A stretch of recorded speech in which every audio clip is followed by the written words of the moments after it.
સ્વચ્છ ભારત અંતર્ગત પાલિકાની કડક કાર્યવાહી કિશનવાડીથી આકોતપુરા રોડ ઉપર કરી કાર્યવાહી એસવી મોટર સંચાલકને ફટકાર્યો દંડ રસ્તા ઉપર આડેધડ દબાણ અને ગંદકી અંતર્ગત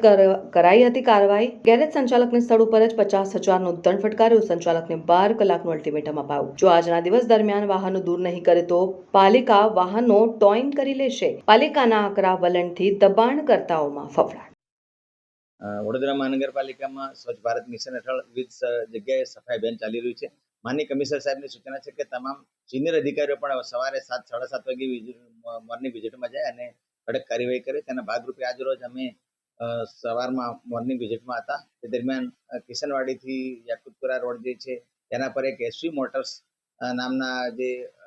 બિઝનેસમેન હતા તેમણે મોટા પ્રમાણમાં રોડ પર દબાણ અને ગંદકી કરેલ હોવાનું માલુમ પડતા તમામ અમારા અધિકારીઓ, દબાણ શાખાની team, assistant commissioner, board officer, sanitary inspector અને તમામ અધિકારીઓ સાથે મળીને એના પર કાર્યવાહી કરેલ છે અને તેને 50,000 રૂપિયાનો દંડ વસૂલ કરેલ છે સ્થળ પર. ચોક્કસથી તેઓને દબાણ જે પેનલ્ટી છે વસૂલ કરવામાં આવી છે અને દબાણ દૂર કરીને આજની દિવસમાં નોટિસ આપી છે. આજના દિવસમાં જો દબાણ નહીં દૂર થાય, તમામ 11 વ્હીકલ એને મૂકી રાખેલા હતા એ નહીં દૂર થાય તો કાલે ટોઈંગ કરીને કોર્પોરેશન જમા લઈ લેશે.